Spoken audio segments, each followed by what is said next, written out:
ഒന്നാമതായി, വൈകാരികമായി പ്രതികരിക്കരുത്.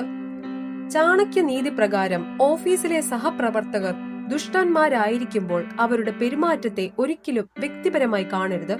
മോശം വാക്കുകളോ അപവാദങ്ങളോ ഉപയോഗിച്ച് നിങ്ങളെ ആശയക്കുഴപ്പത്തിലാക്കുകയും മികച്ച പ്രകടനം കാഴ്ചവെക്കുന്നതിൽ നിന്ന് നിങ്ങളെ തടയുകയും ചെയ്യുക എന്നതാണ് അവരുടെ ഉദ്ദേശം. നിങ്ങൾ ഇത് മനസ്സിലാക്കുകയും വൈകാരികമായി പ്രതികരിക്കുന്നത് നിർത്തുകയും ചെയ്താൽ അവരുടെ തന്ത്രങ്ങൾ പരാജയപ്പെടും.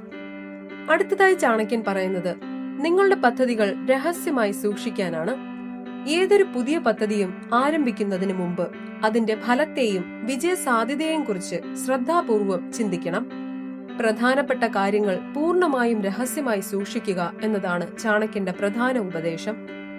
നിങ്ങളൊരു തീരുമാനം എടുക്കുന്നതുവരെ നിങ്ങളുടെ ഉദ്ദേശ്യങ്ങൾ ആരോടും വെളിപ്പെടുത്തരുത്. ഇത് ശത്രുക്കൾക്ക് നിങ്ങൾക്കെതിരെ ഗൂഢാലോചന നടത്താൻ അവസരം നൽകില്ല. മൂന്നാമതായി ചാണക്യന്റെ അഭിപ്രായത്തിൽ അധികം സത്യസന്ധത പുലർത്തരുത് എന്നതാണ്.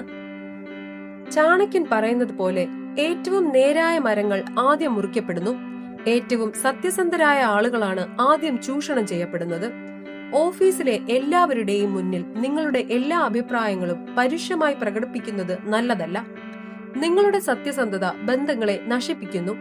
അതിനാൽ സത്യം പറയുമ്പോൾ പോലും ബുദ്ധിമാനും നയപരനുമായിരിക്കുക. അടുത്തതായി ചാണക്യൻ പറയുന്നത് എന്തെന്നാൽ പരദൂഷകരിൽ നിന്നും മുഖസ്തുതി പറയുന്നവരിൽ നിന്നും അകന്നു നിൽക്കാനാണ്.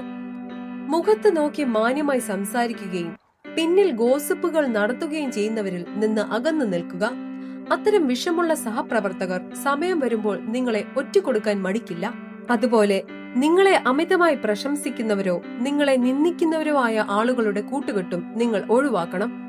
അത്തരം ആളുകളുടെ ദുഷ്ടമനസ്സിന് സമ്പത്തും ബഹുമാനവും നശിപ്പിക്കാൻ കഴിയും. അടുത്തതായി ചാണക്യൻ പറയുന്നത് ശത്രുക്കളുടെ പ്രവർത്തനങ്ങളിൽ ശ്രദ്ധ പുലർത്തുക എന്നതാണ്. നിങ്ങളെ വെറുക്കുന്നവരോ ഓഫീസിൽ നിങ്ങൾക്കെതിരെ ഗൂഢാലോചന നടത്തുന്നവരോ ആയ ശത്രുക്കളെ കുറിച്ച് എപ്പോഴും ജാഗ്രത പാലിക്കണം. അവരുടെ ഓരോ പ്രവർത്തനത്തെയും സൂക്ഷ്മമായി നിരീക്ഷിക്കുക, പക്ഷെ പ്രതികരിക്കരുത്. നിങ്ങളുടെ മൗനം അവരുടെ ആത്മവിശ്വാസത്തെ തകർക്കുന്നു. നിങ്ങളുടെ ശക്തി അവരുടെ ശക്തിയേക്കാൾ വലുതാണെന്ന് അവർ അറിയുമ്പോൾ അവർ ഒരിക്കലും നിങ്ങളെ ആക്രമിക്കാൻ ധൈര്യപ്പെടില്ല.